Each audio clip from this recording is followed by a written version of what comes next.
오늘 함께 나눌 하나님의 말씀은 요한복음 2장 13절부터 3장 21절까지의 말씀인데, 우리 성령과 하나님의 나라 10번째 시간, 우리 성전, 하나님께서 우리를 성전으로 세우시는 것과, 그리고 이제 성령님의 역사하심이 이제 어떻게 풀어지는가, 이거를 우리가 함께 보게 될 텐데, 우리 함께 요한복음 2장 13절부터 함께 읽겠습니다. 유대인의 유월절이 가까운지라 예수께서 예루살렘으로 올라가셨더니 성전 안에서 소와 양과 비둘기 파는 사람들과 돈 바꾸는 사람들이 앉아있는 것을 보시고 노끈으로 채찍을 만드사 양이나 소를 다 성전에서 내쫓으시고 돈 바꾸는 사람들의 돈을 쏟으시며 상을 엎으시고 비둘기 파는 사람들에게 이르시되 이것을 여기서 가져가라, 내 아버지의 집으로 장사하는 집을 만들지 말라 하시니, 제자들이 성경 말씀에 주의 전을 사모하는 열심히 나를 삼키리라 한 것을 기억하더라. 이에 유대인들이 대답하여 예수께 말하기를 내가 이런 일을 행하니 무슨 표적을 우리에게 보이겠느냐. 예수께서 대답하여 이르시되 너희가 이 성전을 헐라 내가 사흘 동안에 일으키리라. 유대인들이 이르되 이 성전은 46년 동안에 지었거늘 내가 3일 동안에 일으키겠느냐 하더라. 그러나 예수는 성전된 자기 육체를 가리켜 말씀하신 것이라. 죽은 자 가운데서 살아나신 후에야 제자들이 이 말씀하신 것을 기억하고 성경과 예수께서 하신 말씀을 믿었더라.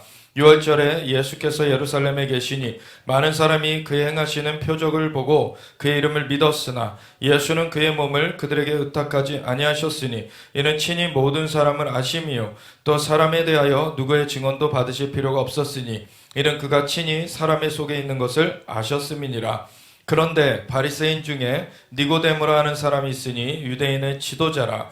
그가 밤에 예수께 와서 이르되 랍비여, 우리가 당신은 하나님께로부터 오신 선생인 줄 아나이다. 하나님이 함께 하시지 아니하시면 당신이 행하시는 이 표적을 아무도 할 수 없음이니이다. 예수께서 대답하여 이르시되 진실로 진실로 내게 이르노니 사람이 거듭나지 아니하면 하나님의 나라를 볼 수 없느니라. 니고데모가 이르되 사람이 늙으면 어떻게 날 수 있사옵나이까? 두 번째 모태에 들어갔다가 날 수 있사옵나이까?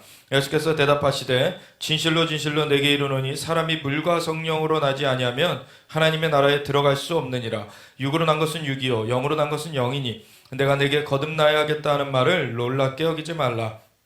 바람이 임의로 불매 내가 그 소리는 들어도 어디서 와서 어디로 가는지 알지 못하나니 성령으로 난 사람도 다 그러하니라. 니고데모가 대답하여 이르되 어찌 그러한 일이 있을 수 있나이까? 예수께서 그에게 대답하여 이르시되 너는 이스라엘의 선생으로서 이러한 것들을 알지 못하느냐? 진실로 진실로 내게 이르노니 우리가 아는 것을 말하고 본 것을 증언하노라. 그러나 너희가 우리의 증언을 받지 아니하는도다. 내가 땅의 일을 말하여도 너희가 믿지 아니하거든 하며 하늘의 일을 말하면 어떻게 믿겠느냐? 하늘에서 내려온 자 곧 인자 외에는 하늘에 올라간 자가 없느니라. 모세가 광야에서 뱀을 든 것 같이 인자도 들려야 하리니 이는 그를 믿는 자마다 영생을 얻게 하려 하심이니라. 하나님이 세상을 이처럼 사랑하사 독생자를 주셨으니 이는 그를 믿는 자마다 멸망하지 않고 영생을 얻게 하려 하심이라. 하나님이 그 아들을 세상에 보내신 것은 세상을 심판하려 하심이 아니요 그로 말미암아 세상이 구원을 받게 하려 하심이라. 그를 믿는 자는 심판을 받지 아니하는 것이요 믿지 아니하는 자는 하나님의 독생자의 이름을 믿지 아니하므로 벌써 심판을 받은 것이니라. 그 정죄는 이것이니 곧 빛이 세상에 왔으되 사람들이 자기 행위가 악함으로 빛보다 어둠을 더 사랑한 것이니라. 악을 행하는 자마다 빛을 미워하여 빛으로 오지 아니하나니 이는 그 행위가 드러날까 하며 진리를 따르는 자는 빛으로 오나니 이는 그 행위가 하나님 앞에서 행한 것임을 나타내려 함이라 하시니라. 아멘. 하나님 감사합니다. 오늘도 주님 말씀으로 깨우쳐지길 원하며 주님의 영으로 사로잡히길 원하며 이 자리에 함께 모였습니다. 두세 사람이 주 예수 그리스도 예수와 하마시아 이름으로 모인 곳에는 주님께서 함께 하신다고 하셨습니다. 주님 함께 하시는 주님을 찬양합니다. 주님께서 한 사람 한 사람 안수하여 주시옵소서. 주님 깨우쳐 주시옵소서. 우리 한 사람 한 사람 주님의 음성을 듣게 하여 주시옵소서. 감사합니다. 주님 영광 받으시옵소서. 주님의 말씀으로 인도함을 받게 하여 주시옵소서. 우리 주 예수 그리스도 예수와 마시아 이름으로 기도드렸습니다. 아멘. 우리 요한복음 3장의 말씀 너무나 잘 아는 말씀이고 2장의 그 성전 사건도 사실 잘 아는 말씀이에요. 근데 이것을 연결해서 이렇게 보는 경우가 잘 없어요. 네. 그래서 우리가 3장의 말씀을 보면은 특별히 잘 아는 말씀, 3장 16절. 예, 이 말씀, 하나님께서 세상을 이처럼 사랑하사 독생자를 주셨으니 이는 저를 믿는 자마다 멸망하지 않고 영생을 얻게 하려 하심이라. 아멘. 이거 웬만큼 신앙생활한 그 그리스도인이라면은 거의 외우고 있는 말씀이에요. 예, 전도할 때에도 가장 이제 대표적으로 이제 언급하는 그러한 말씀이 되어지죠. 이 말씀을 어느 상황 가운데 하셨습니까? 예수님께서 니고데모와의 대화 가운데서. 니고데모라는 것은 그 유대 선생 중에 하나였어요. 그러니까 선생이라는 것은 랍비죠, 랍비. 그러니까 유대 선생 중에 하나인 니고데모한테 이런 얘기를 하셨는데, 니고데모는 그 선생들 중에서 율법주의로 빠지지 않고 그래도 예수님께로 나와서 예수님이 정말 하나님께로부터 오지 않았으면은 이런 그 기적을 행하지 못하셨을 것입니다. 그래서 주님이 하나님께로부터 오신 분이신 줄 믿습니다라고 질문을 했는데, 예수님께서는 대뜸 너가 거듭나지 않으면은 하나님의 나라를 볼 수 없다, 딱 그런 말씀을 하시죠. 그러니까 니고데모가 이 땅에서 선생이었는데, 그것도 율법, 하나님의 말씀을 다루는 그러한 선생이었는데, 예수님께서 그것에 대해서 그 말씀 논쟁, 어떻게 보면 말씀을 지식적으로 이렇게 다루는 그걸로 응하신 것이 아니라 그 영적인 핵심으로 그냥 바로 들어가 버리셨어요. 그래서 거듭난다는 것을 딱 말하니까 니고데모가 이제 한 방 맞은 것 같이. 그러면 사람이 어떻게 거듭날 수 있습니까? 두 번째 모태에 들어갔다가 나와야 됩니까? 원래 사람이 태어난다는 거는 엄마의 뱃속에서 이렇게 9달 10일, 한 10달 좀 안 되게 있다가 그러다가 이 땅 가운데 태어나게 되는데, 그러면 다시 태어나야 된다. 거듭난다는 것이 다시 태어나야 된다는 거잖아요. 다시 태어나야 된다니까, 그러면 다시 모태에 들어갔다가 다시 나와야 됩니까? 이 얘기를 자연적인 그러한 사고방식에서 하게 된 거죠. 근데 예수님께서 그 대답에 대해서, 그 질문에 대해서 이런 말씀을 하세요. 바람이 임의로 불매 어디서 와서 어디로 가는지 알지 못하는 것과 같이 성령으로 난 사람도 그러하니라. 물론 물과 성령으로 거듭나지 않으면 하나님의 나라를 볼 수 없다. 물과 성령으로 거듭나야 된다는 것을 먼저 말씀하셨고, 그러면서 이제 바람 얘기를 하시는데, 사실 그 원어를 살펴보면은요, 이 바람, 이 8절, 3장 8절에 보면 바람이 임의로 불매 내가 그 소리는 들어도 어디서 와서 어디로 가는지 알지 못하나니 성령으로 난 사람도 다 그러하니라, 이렇게 돼 있잖아요. 근데 원어에는 사람이라는 말이 따로 있지 않아요.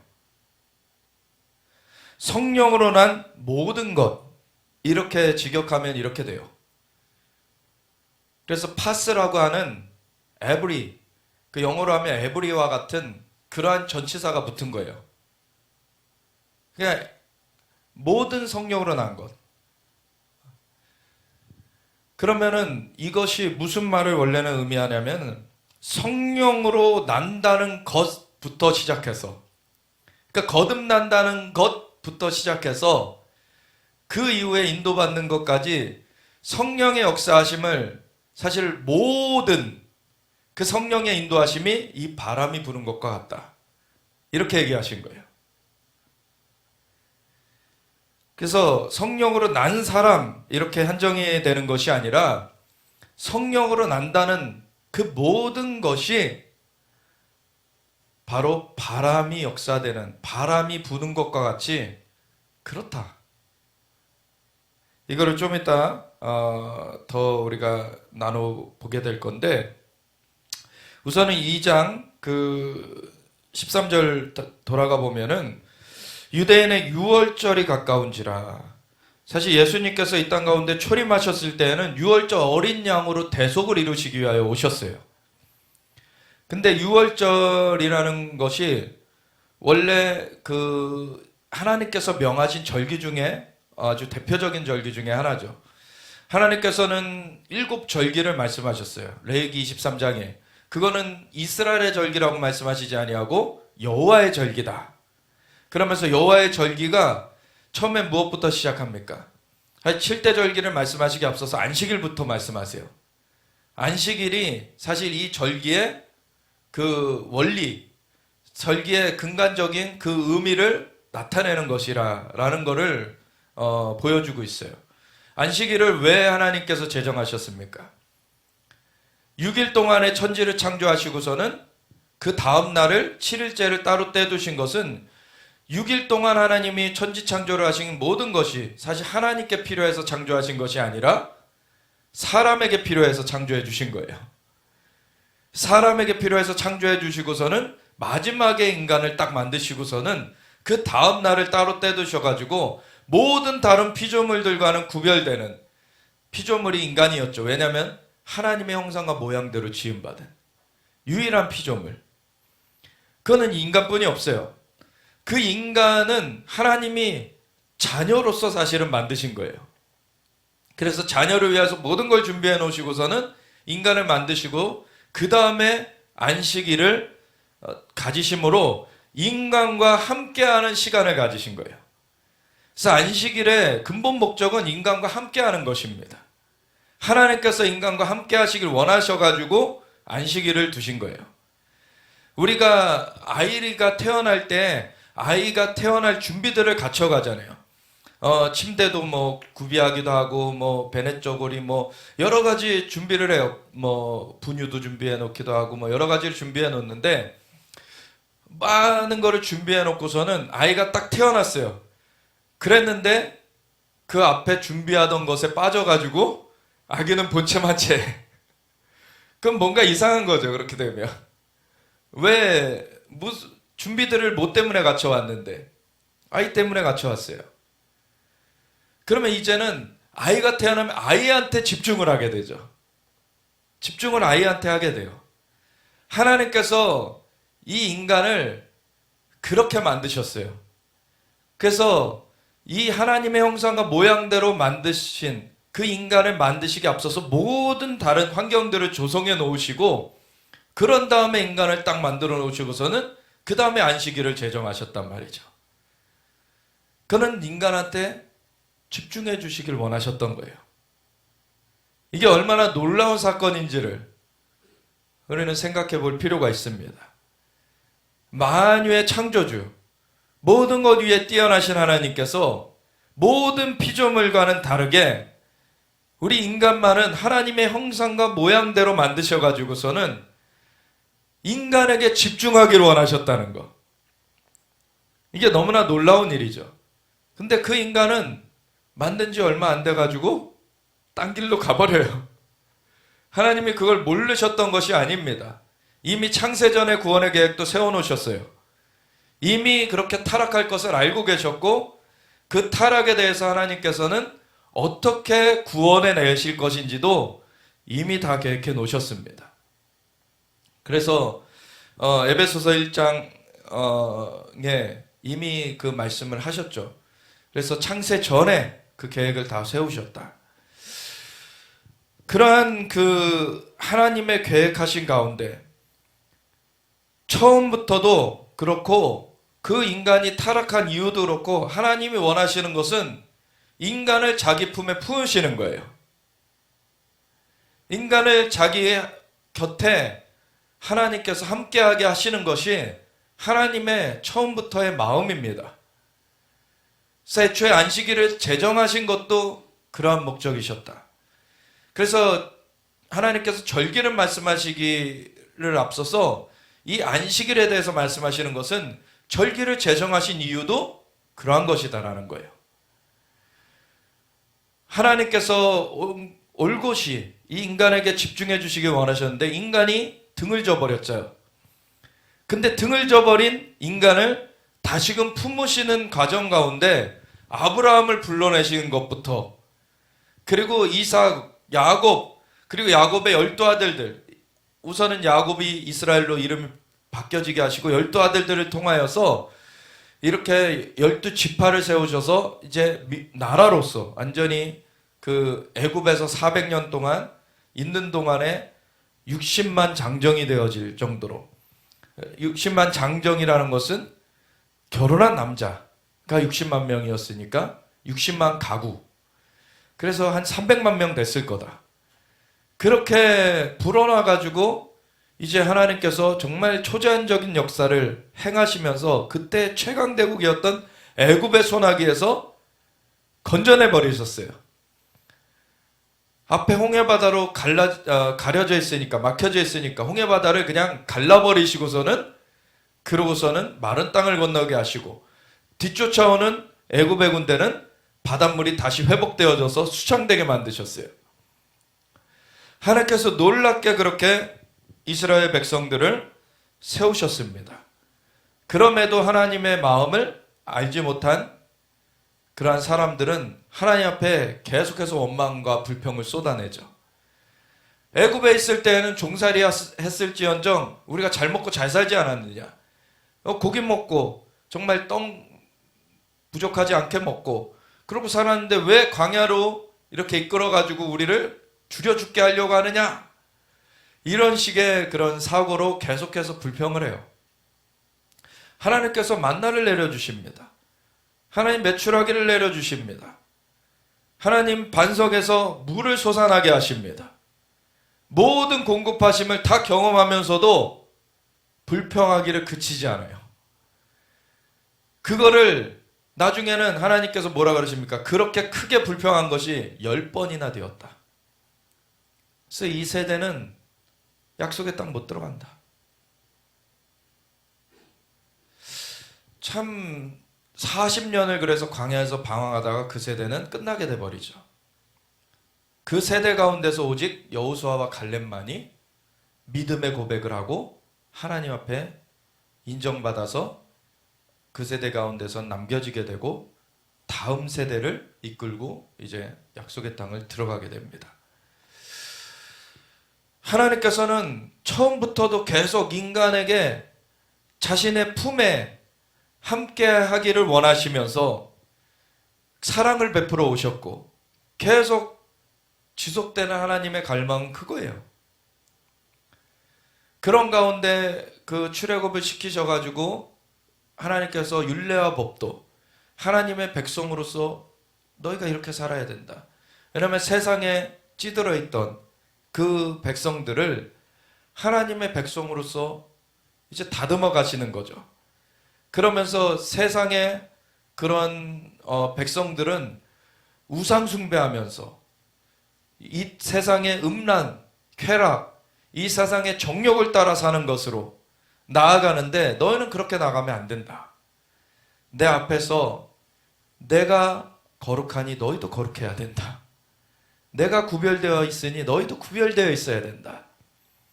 이렇게 말씀하시면서 그러한 법도들을 주신 거예요.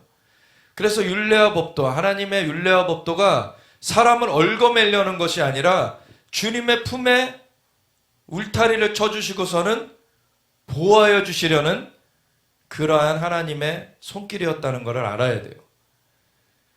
그래서 하나님께서는 처음부터도 인간과 함께하기 원하셔서 안식일을 정하셨고, 그리고서 범죄한 이후에도 인간을 다시 돌이키려고 여러 가지 작업들을 해나가시는데, 그 가운데서 율례와 법도를 주실 때 이 7대 절기를 주셨죠.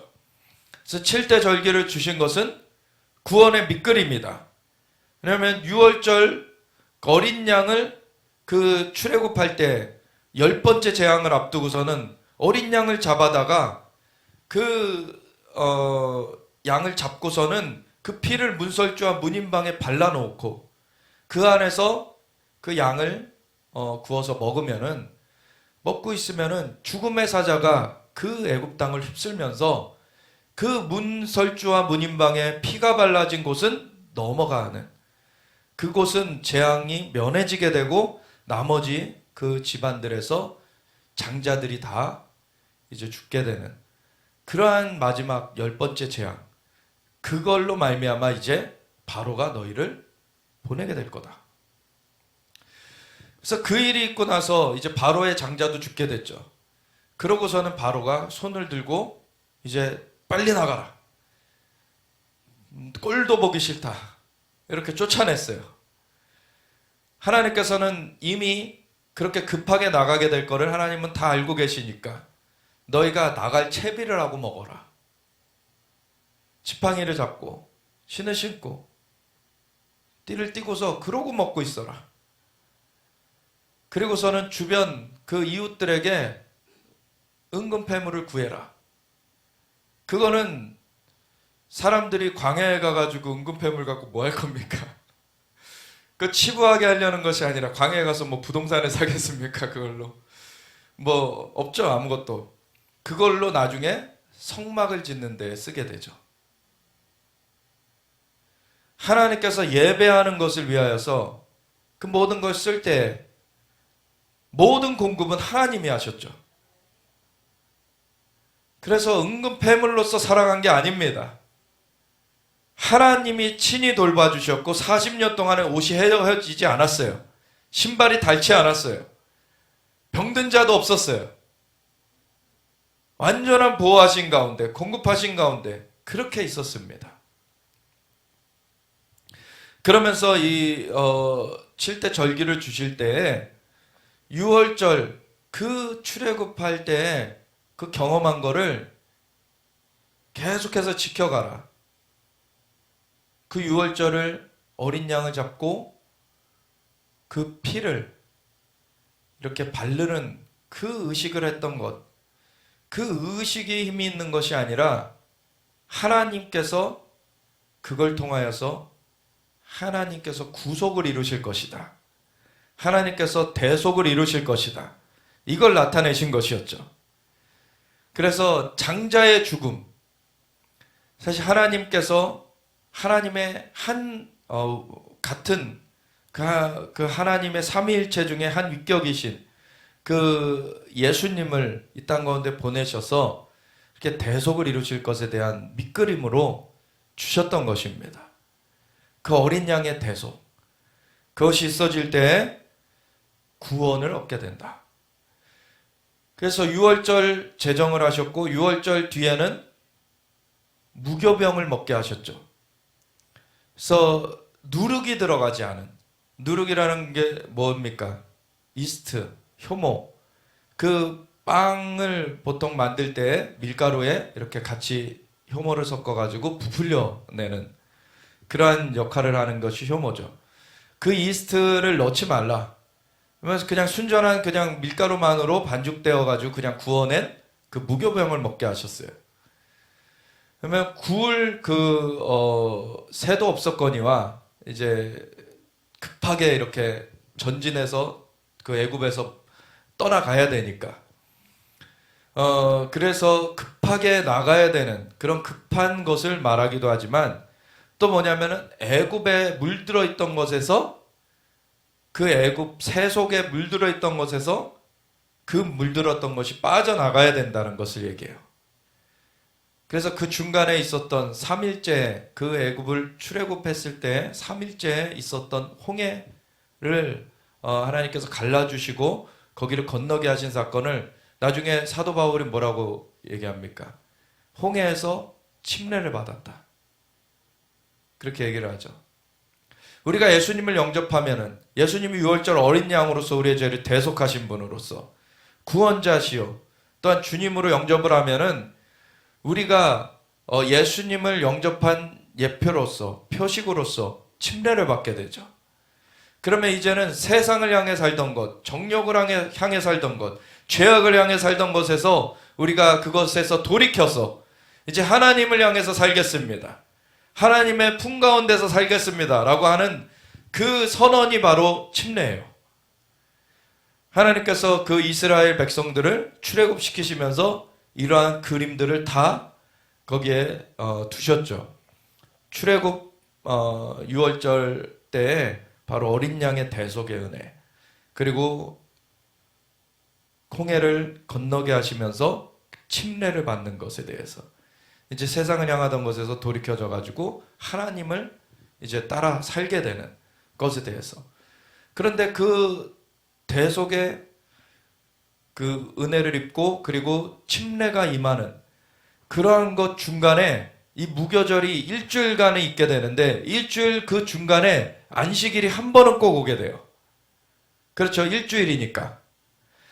일주일에 그 중간 어느 때가 됐든지 며칠째가 됐든지 하여튼간 안식일이 한 번은 오게 되는데 그 안식일 다음 날을 초실절로 너희는 지켜라.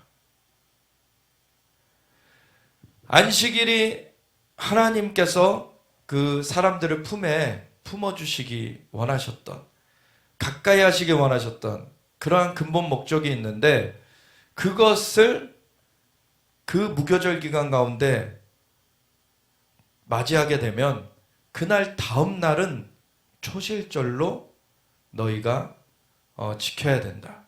안식일은 7일째 날입니다. 그리고 나서 그 다음 날은 다시 일주일이 다시 시작되는 날이죠. 그래서 다음 주가 이제 시작되는 그러한 날을 초실절로 가져라라고 하는 거예요. 그러면 7이라는 그 한 주의 그 사이클이 바로 완성을 이루게 되죠. 완성을 이루게 되고 그리고 나서 그 다음에 새롭게 나아가게 될 때는 그것은 새로운 시작이에요. 새로운 시작.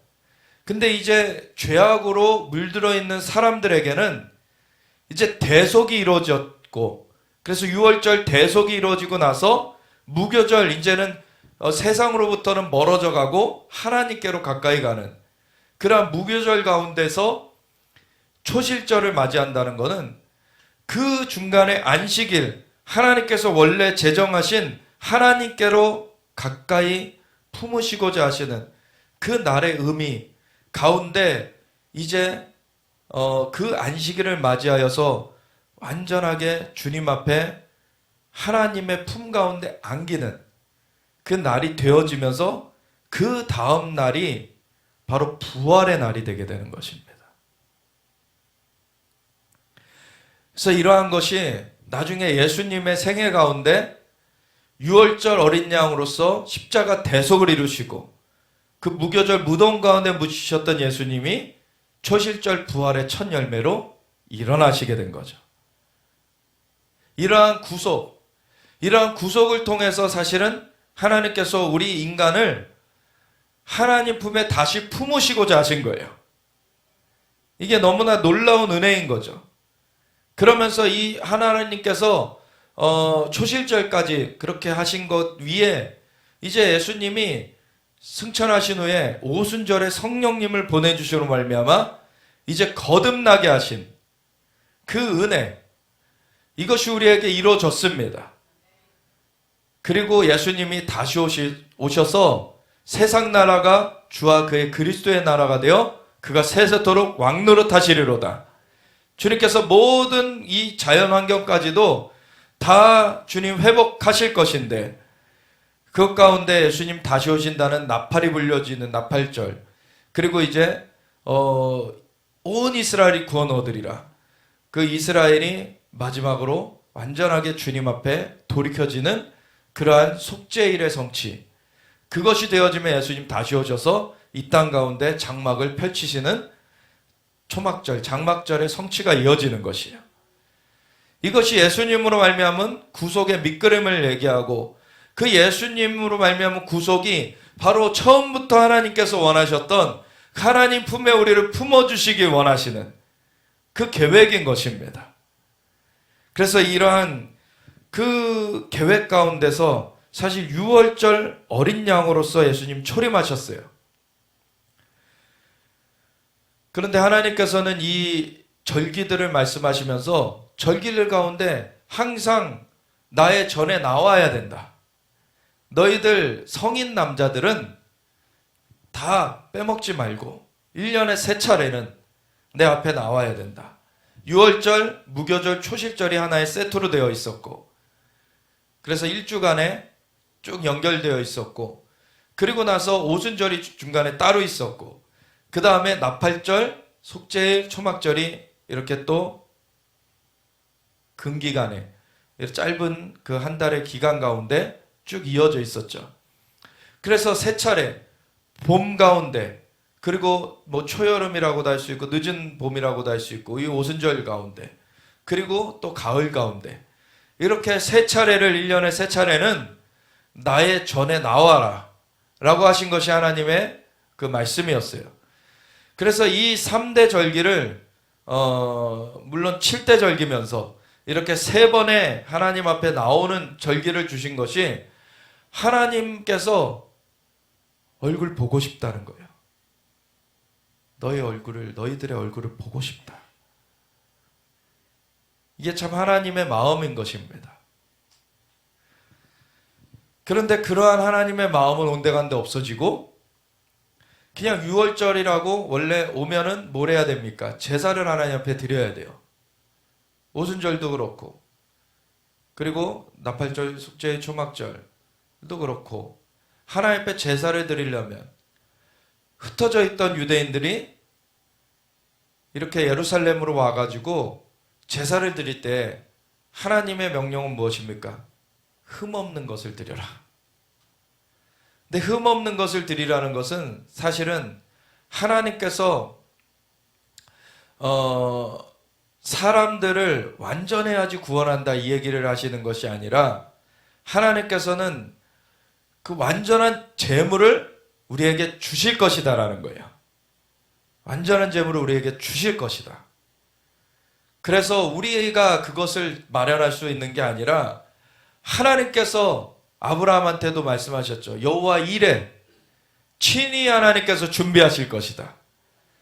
하나님께서 친히 준비하실 것인데, 우리의 마음이 하나님을 향해서 우리의 마음이 온전하게 드려져야 되는 것이죠. 그래서 우리의 마음이 드려져야 되는 것.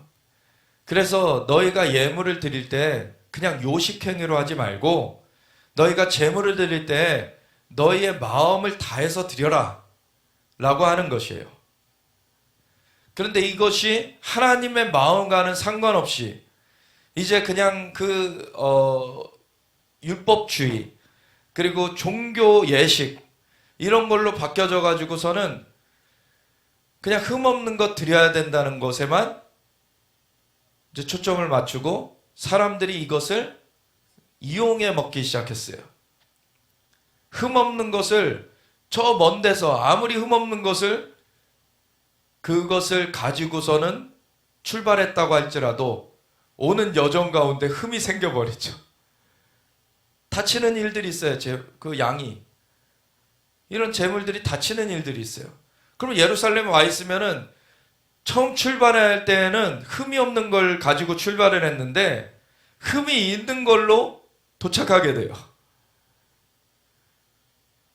그거를 예루살렘의 그 종교 권력을 잡은 자들이 어떻게 했습니까? 그걸 가지고서는 장사를 수단을 만들어 버렸어요.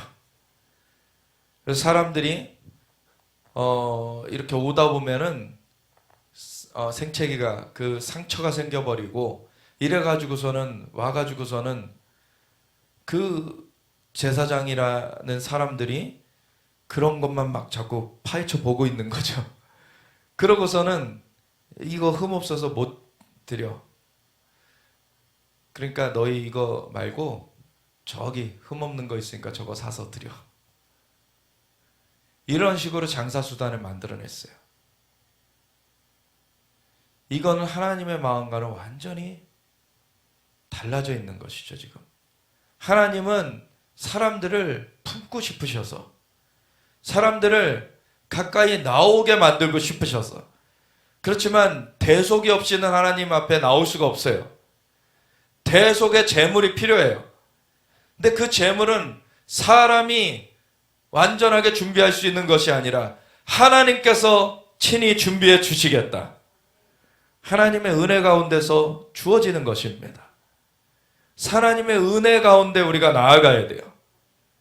그래서 우리의 마음이 하나님의 은혜를 바라며 정말 오직 주님을 우리가 갈망하면서 우리가 나아가는 그 마음이면은 하나님께서 그 길을 열어주시는 거예요. 근데 그것들이 변질되어져서 잘못된 마음으로 이러한 것을 오히려 수단화해 가지고 이것을 돈벌이로 만들어버린 그런 상황. 그러니까 하나님을 향한 예배가 상실되어져 있어요. 하나님 앞에 나아가지 않고 있고 다른 사람들도 나아가지 못하게 만들고 있었어요.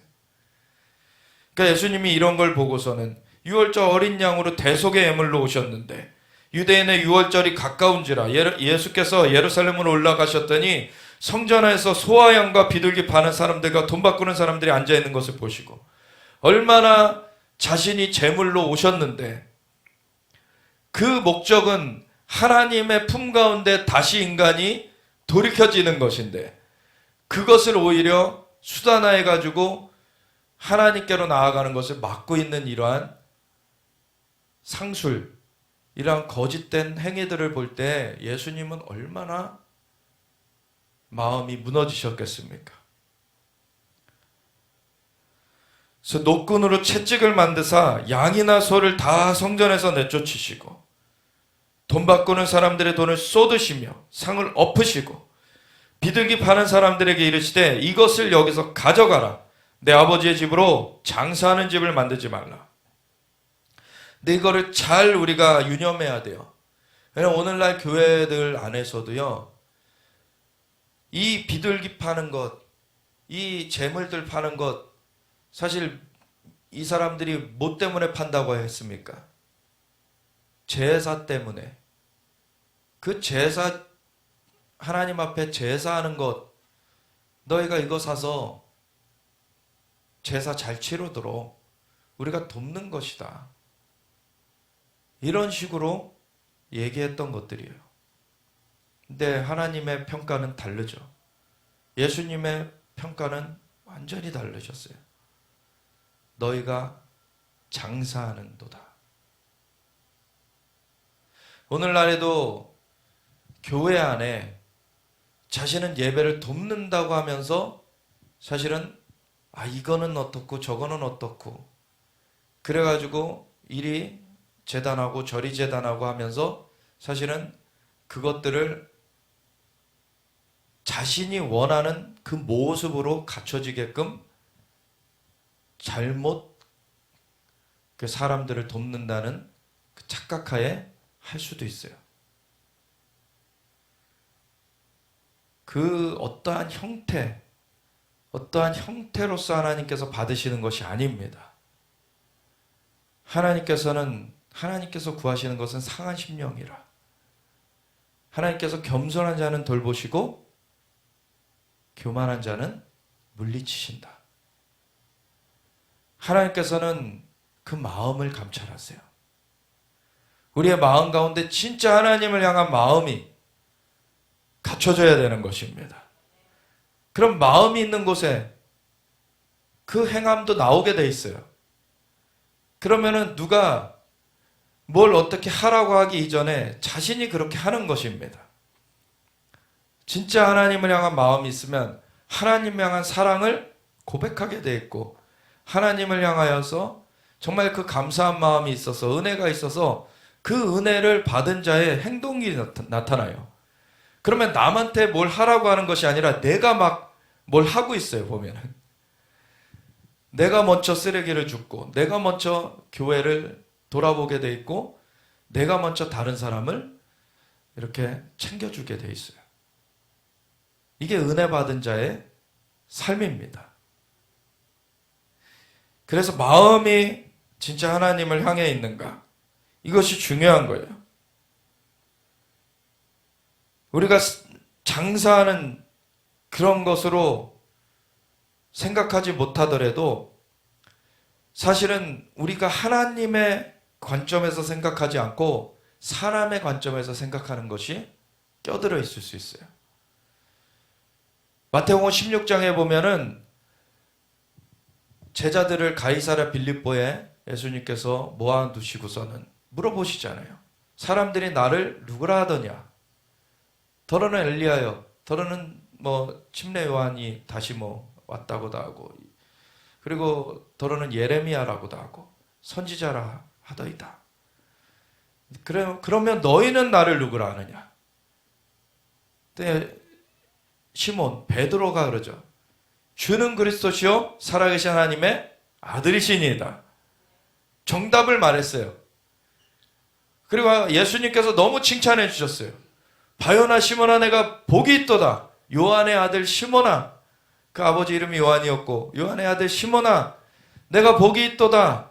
이를 알게 하니는 혈육이 아니요 너가 세상 지식으로 이거 알게 해야 된 거 아니고 천부께서 내게 이걸 알게 하셨다. 얼마나 놀랍습니까? 이 베드로 너무 기분 좋았겠죠. 너무 기분 좋았어요. 그리고 예수님께서는 이 반석 위에 교회를 세우니 음부의 권세가 이기지 못하리라. 정말 그 교회를 세우실 것에 대한 말씀도 주셨고, 그리고 천국 열쇠를 너에게 주리니 너희가 땅에서 매매하는 데서도 매일 것이요 땅에서 풀면 하늘에서도 풀리리라. 천국 열쇠도 주시겠다. 엄청난 얘기들이 막 풀어지고 있어요. 그러더니 그것이 이루어지려면 예수님 십자가 대속을 이루셔야 되잖아요. 그래야지 사람들 다시 건져내고 그 구속의 그 일 가운데서 사람들이 다시금 하나님의 자녀로서 새 생명 가운데 정말 놀랍게 그렇게 주님의 교회로서 몸된 교회로서 어둠의 권세를 파하면서 그리고 천국 열쇠를 가지고서 정말 하나님의 역사의 문을 열어가고 마귀의 역사의 문은 닫아가고 아멘. 그렇게 나아가게 될 건데 그거를 이루기 위한 근간이 되는 예수님께서 십자가를 지신다고 딱 말씀을 하셨더니 그리마옵소서.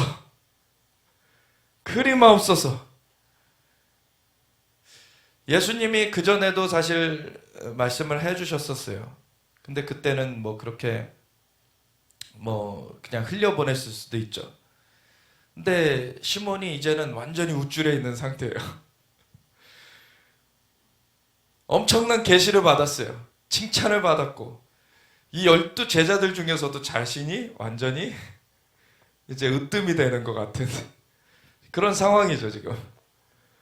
그런 상황 가운데서 예수님이 십자가를 지셔야 된다. 이제 죽임을 당하셔야 된다.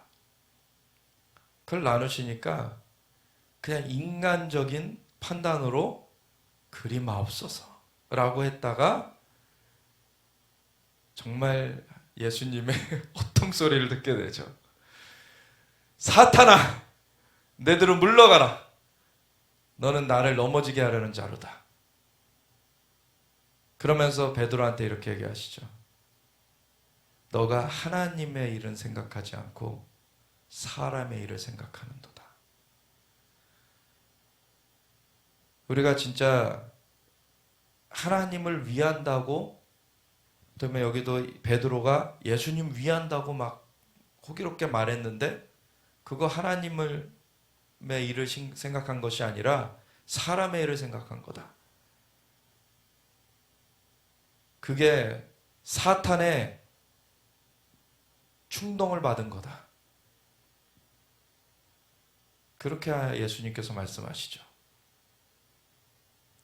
우리가 진짜 그래서 깨어 있어야 되고 우리의 초점은 진짜 하나님의 마음을 알길 원해야 돼요. 우리가 그냥 선입견대로 어떤 이 세상의 사고방식대로 누룩이 섞인 그 사고죠. 그거를 무교절에 그래서 누룩 없는 빵을 먹으라는 것이 이 세상 사고에서 너희가 벗어나야 된다는 거예요. 우리가 새로워져야 되는 것입니다. 우리의 몸을 거룩한 산 제물로 드리는 영적 예배를 드릴 때 우리의 마음을 새롭게 함으로 변화를 받아야 된다. 그래서 하나님의 선하시고 기뻐하시고 온전하신 뜻이 무엇인가 분별하도록 해라. 아멘. 하나님의 뜻을 계속 추구해야 되는 거예요. 그래서 내가 보기엔 이렇다라는 게 중요한 게 아니에요. 하나님이 보시기에 어떠할까를 봐야 되는 거예요. 그래서 그것 가운데 우리가 하나 될 수 있는 것입니다. 그래서 예수 그리스도를 믿는 것과 아는 일에 하나가 되어서 그리스도의 장성한 분량이 충만한 데까지 나아가라. 우리가 그렇게 나아가지기 원합니다. 그래서 이 제사를 돕는다라고 그렇게 말하면서 하고 있는 이 비둘기 팔고 이 재물들 파는 일이 사실은 장사하는 일이었다. 예수님께서는 이것을 지적하시고서는, 원래 여기는 안 나와 있는데 다른 누가복음에 보면은 성전에서 이 일을 하실 때 내 아버지의 집은 만민이 기도하는 집이라 일컬음을 받으리라 하셨거늘 너희가 강도의 구려를 만드는도다, 이렇게 말씀하시죠. 이사야서 56장 7절의 말씀, 내 집은 만민이 기도하는 집이라 일컬음을 받으리라. 아멘. 그래서 기도하는 것이 문화가 되어져야 돼요. 교회는 기도하는 것이 중심이 되어져야 됩니다. 왜냐하면 하나님의 마음과 연결되는 것은 기도예요. 기도할 때 하나님의 마음을 알 수가 있고, 그 기도 가운데 성령님의 역사하심으로 사람의 속에 있는 것을 사람의 영에는 알 수 없듯이 하나님의 속에 있는 것을 하나님의 영에는 알 수 없다. 하나님의 영으로 말미암아 우리가 하나님의 마음을 알게 되는 것입니다. 그래서 우리가 그러한 기도의 자리 가운데 우리가 깊이 기도하는 사람, 그러한 사람이 되어지기를 소원해야 되는 것입니다. 제자들이 성경 말씀에 주의 전을 사모하는 열심히 나를 삼키리라 한 것을 기억하더라. 시편의 말씀이죠. 그래서 주의 전을 향한 열심, 그 전이 왜 세워진 것입니까? 하나님께서 모세의 성막도 그렇고, 원래 모세의 성막 가운데 내가 너희를 여기서 만나겠다라고 하신 거 아니에요. 이 백성들을, 사람들을 만나시기 위한 그 미팅 장소로서의 성막을 주님 짓게 하셨던 거예요. 하나님은 하늘보다 크시기 때문에 하나님께서 어떠한 거대한 그러한 건물을 짓는다고 해서 그게 하나님께 합당하겠습니까? 사실 하나님의 사이즈를 그 어떤 것도 감당할 수가 없어요. 그런데 하나님께서 친히 정말 그 얼굴빛을 비춰주시고 사람들을 만나주시겠다고 하시는 그 만남의 포인트로서 성막을 짓게 하셨던 거예요. 그리고 그 성막이 나중에 다윗의 장막으로 이렇게 연결됐다가, 그리고서 솔로몬 시대 성전을 짓게 되는 걸로 이어졌던 것이죠. 근데 그렇게 하나님께서 목적하셨던 것이 강도의 구렬, 하나님과의 만남의 그 중심은 없어져 버리고 장사하는 터전이 되어버렸던 것. 오늘날에도 교회 안에 비즈니스가 너무나 활발합니다.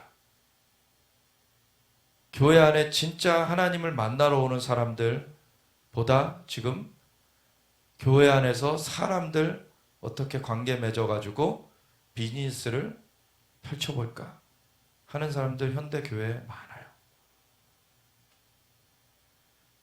관심이 딴 데가 있습니다. 그 사람들은 하나님 앞에 구속이 될까요? 우리가 예수님을 진짜 믿는데도 아직 가르침을 못 받아가지고 잘못 생각하는 것들은 있을 수 있어요. 그것들은 가르침을 받으면서 이제 고쳐가면 됩니다. 근데 아예 의도 자체가 다른 의도를 갖고 오는 사람들도 있어요. 이단들은 아예 그러한 의도를 가진 사람들이 모여진 거고, 근데 진짜 교회들 가운데도 그런 사람들이 섞여 있습니다.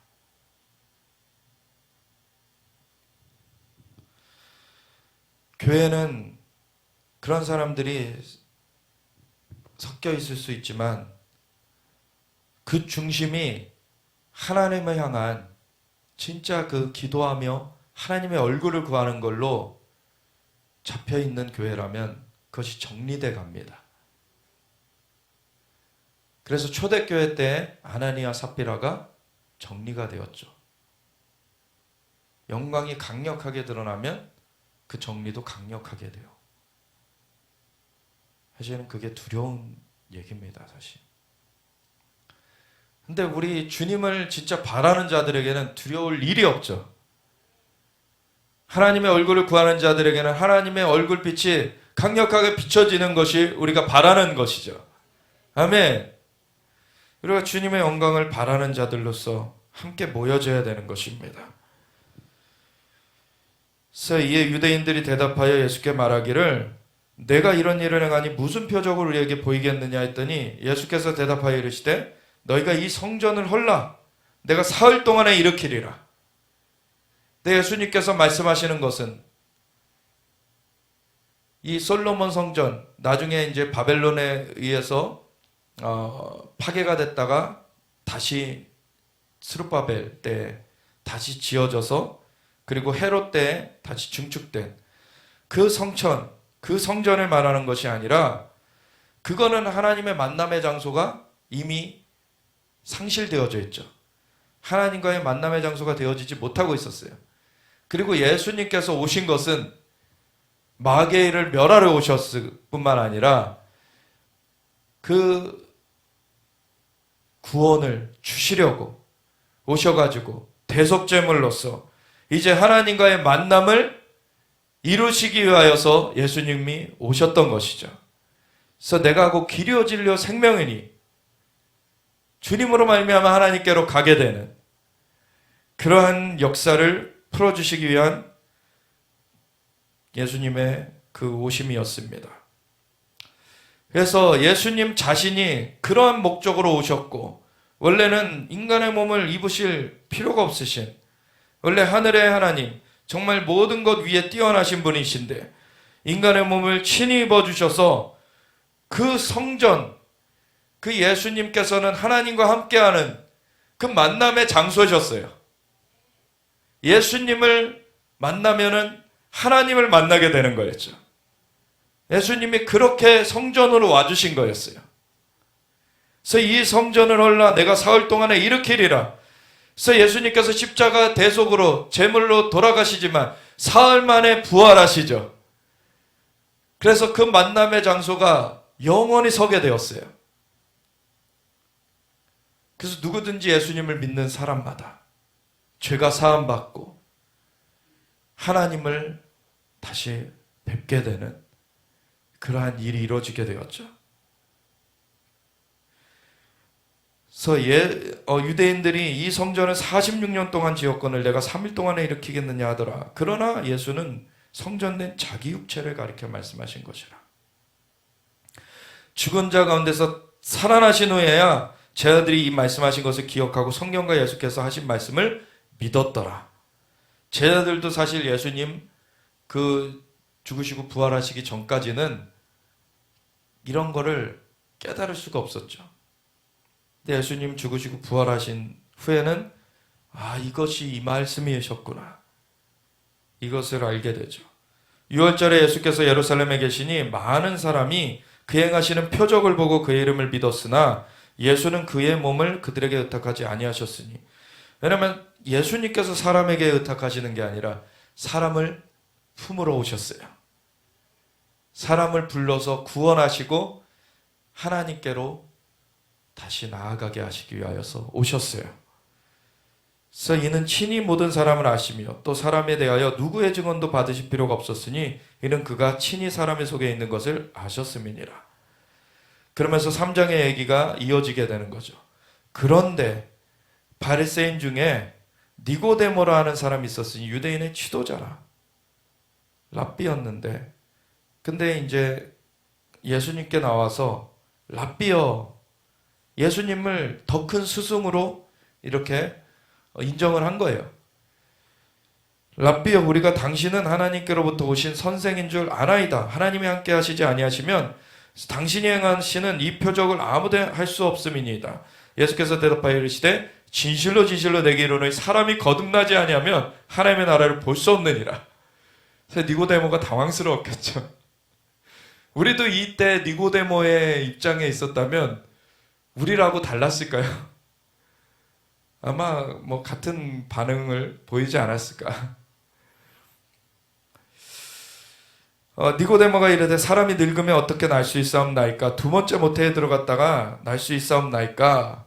예수께서 대답하시되 진실로 진실로 내게 이르노니 사람이 물과 성령으로 나지 아니하면 하나님의 나라에 들어갈 수 없느니라. 아멘. 물과 성령, 이것이 바로 물은 침례, 물로써도 우리가 침례를 받고 성령으로써도 침례를 받게 돼요. 물이라는 것은 하나님의 말씀을 의미하고 성령은 말 그대로 성령이시죠. 하나님의 말씀과 성령으로 거듭나지게 되는 거예요. 그래서 말씀이 육신돼서 오신 분이 예수님이시고 예수님을 영접할 때 성령님이 운행하시게 되죠. 예수님을 영접할 때 우리의 죄가 사함을 받게 되고 성령님이 임하시게 돼서 우리의 영이 살려지게 돼요. 되살려지게 돼요. 다시 태어나는, 거듭나지게 되는 그리스도 예수 안에서 우리가 새로운 피조물로 이전 것은 지나갔으니 보라 새 것이 되었도다. 그렇게 될 때에만 이 영적 세계가 하나님의 그 나라가 좁혀지게 되는 것이죠. 육으로 난 것은 육이요 영으로 난 것은 영이니 육으로 난 것으로 육으로서 아무리 돌을 쌓는다고 하나님의 나라를 경험하게 될 수 있는 것이 아닙니다. 그거는 타락한 귀신들과 접할 수 있게 되는 그러한 일이 되어지는 것이고 오직 예수님을 믿어 성령으로 거듭나져야지만 하나님의 나라를 경험할 수 있게 되는 것이죠. 영으로 다시 태어나져야지만 돼요. 육으로 난 건 아무리 애쓰고 가꾼다고 해서 육이 영이 될 수 있는 게 아닙니다. 육은 육이에요. 우리의 영이 거듭나져야지만 하나님 나라를 경험할 수 있게 된다. 그래서 내가 내게 거듭나야겠다는 말을 놀랍게 여기지 말라 그러시면서 하시는 표현이 바람의 표현이죠. 바람이 임의로 불매 내가 그 소리는 들어도 어디서 와서 어디로 가는지 알지 못하나니 성령으로 난 모든 것도 다 그러하니라. 아멘. 성령으로 거듭난다는 것도요, 어떤 이단이 얘기하듯이 너 태어난 날짜 아냐? 바람이 불어서 임의로 그렇게 부는 것처럼 성령으로 나는 것도 내가 교회를 어려서부터 다니다가 중간에 거듭나는 것이 언제인지 체크하지 못하고 지나갈 수도 있어요. 어느 이단에서 말하듯이 너가 거듭난 날짜 정확히 알지 못하면 거듭나지 않은 거야. 그건 헛소리죠. 근데 어떤 사람들은 진짜 거듭난 날짜를 기억할 수도 있습니다. 저는 거듭난 게 이제 그 수련회에서 군생활 하다가 이제 말년휴가 나올 때 말년휴가를 앞두고 병장휴가를 좀 늦게 써가지고 친구 말년휴가랑 맞춰서 14박 15일 중에 13일을 맞춰서 나왔어요. 하루 차이로.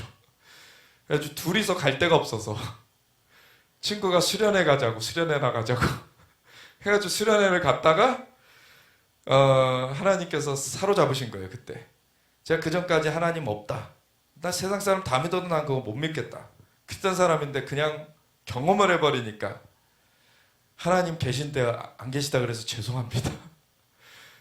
제가 그러고서는 이제 그 믿음의 길로 들어서게 됐는데 그때가 몇 년도인지는 기억이 나요. 근데 그 날짜는 기억을 못해요. 저도 사건을 기억할 수는 있어요. 근데 그 사건조차 기억하지 못할 수도 있습니다. 사실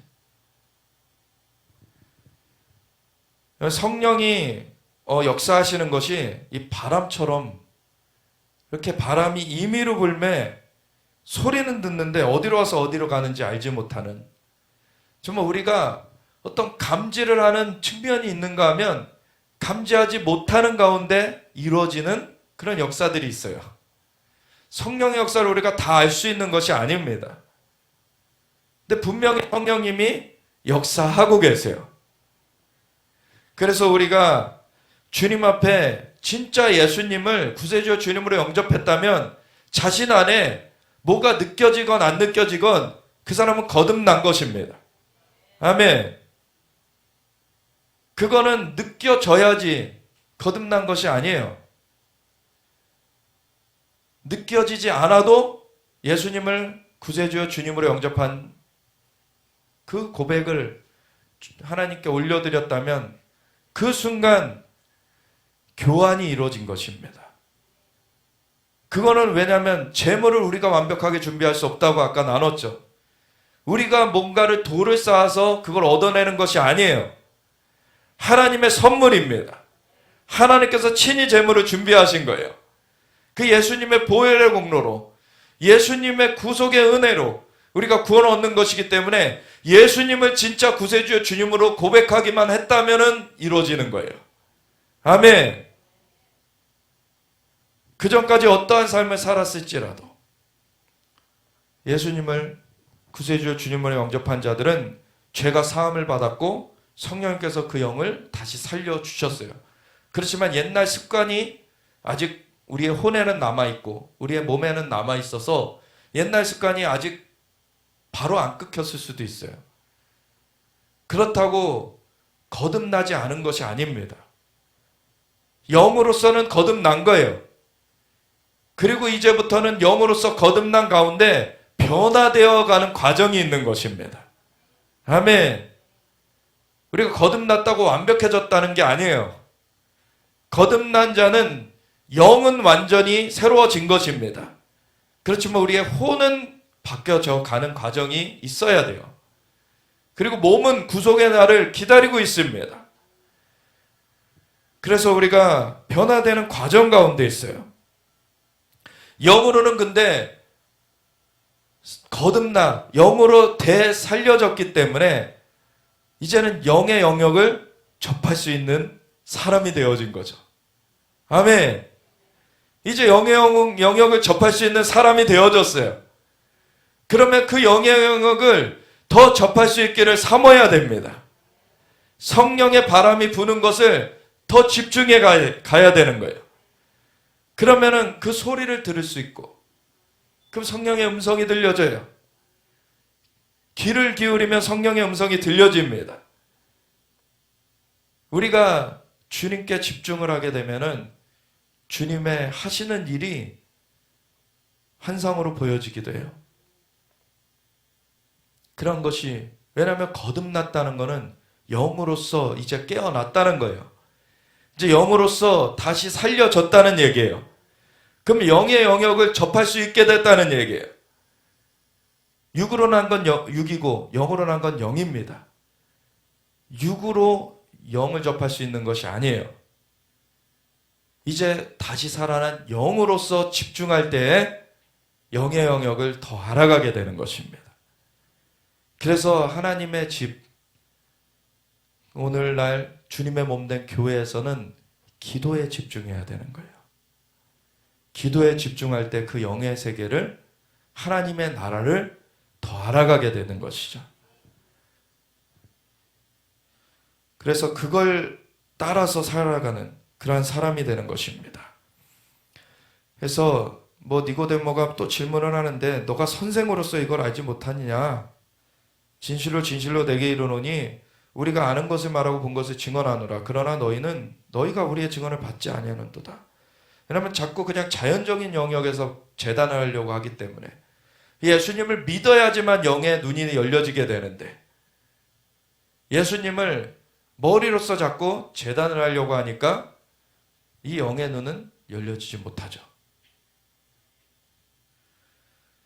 그래서 이 땅에서 철학자라고 하면서 성경이 이러니 저러니, 예수님은 이러니 저러니 하는 사람들은 영의 눈이 안 열려진 소경입니다. 그냥 육의 것은 육신의 일은 육신의 것이요, 영으로 난 것은 영입니다. 그래서 우리가 진짜 영으로 난 사람들, 거듭난 자들 외에는 하나님의 나라를 볼 수 없어요. 우리는 하나님의 나라를 보는 사람들입니다. 내가 땅의 일을 말하여도 너희가 믿지 아니하고 하물며 하늘의 일을 말하면 어떻게 믿겠느냐? 이 땅에 그 바람에 비유해가지고 내가 설명을 해줬는데, 그리고 이 땅에 그 출산하는 그 일로 다시 태어나야 된다라는 것을 너에게 알려줬는데, 그걸 받아들이고서 믿어야지, 그래야지 거듭나지게 되는데, 이 땅의 일로 비유해서 너희 설명을 해줬는데 알아차리지 못하는데, 하늘의 일은 영이 다시 거듭나져야지만 알 수 있는 것인데 어떻게 너희가 알겠느냐? 하늘에서 내려온 자 곧 인자 외에는 하늘에 올라간 자가 없느니라. 예수님은 사람 중에서 일어난 분이 아니라 하나님께로부터, 하나님의 한 위격이신 그분이 오신 분이십니다. 그래서 그분만이 하늘과 땅을 연결하실 수 있는 분이시죠. 우리를 거듭나게 하시는 분이세요. 모세가 광야에서 뱀을 든 것 같이 인자도 들려하리니 이는 그를 믿는 자마다 영생을 얻게 하려 하심이라. 아멘. 그러면서 이 유명한 말씀이 나오는 거죠. 하나님이 세상을 이처럼 사랑하사 독생자를 주셨으니 이는 그를 믿는 자마다 멸망하지 않고 영생을 얻게 하려 하심이라. 영생은 우리의 영이 다시 살아나는, 그래서 그 살아난 영으로 주님 품 안에서 영원히 살게 되는 것이죠. 아멘. 영생은 유일하신 하나님과 그의 보내신 자 예수 그리스도를 아는 것이니이다. 우리가 영이 거듭나져야지만 하나님을 알아가게 돼요. 이 거듭남이 없이는 구원이 없죠. 아무리 성경을 들고 봐도 예수님을 믿음으로 영접해가지고 거듭나지는 일이 없으면 구원되지 않아요. 근데 아무리 미약한 자라도 예수님을 영접해서 구세주 주님으로 믿고 고백한 자들에게는 이 새 생명의 역사가 이루어진 것입니다. 그때부터 영의 새로운 그 역사들을 알아가게 돼요. 하나님이 그 아들을 세상에 보내신 것은 세상을 심판하려 하심이 아니요 그로 말미암아 세상이 구원을 받게 하려 하심이라. 예수님이 하나님을 다시 만날 수 있는 길이요 진리요 생명이시죠. 그 예수님을 따라가야 되는 것이죠. 그를 믿는 자는 심판을 받지 아니하는 것이요 믿지 아니하는 자는 하나님의 독생자의 이름을 믿지 아니함으로 벌써 심판을 받은 것이냐. 왜? 그 타락한 인간에게는 이미 심판이 임하여 있어요.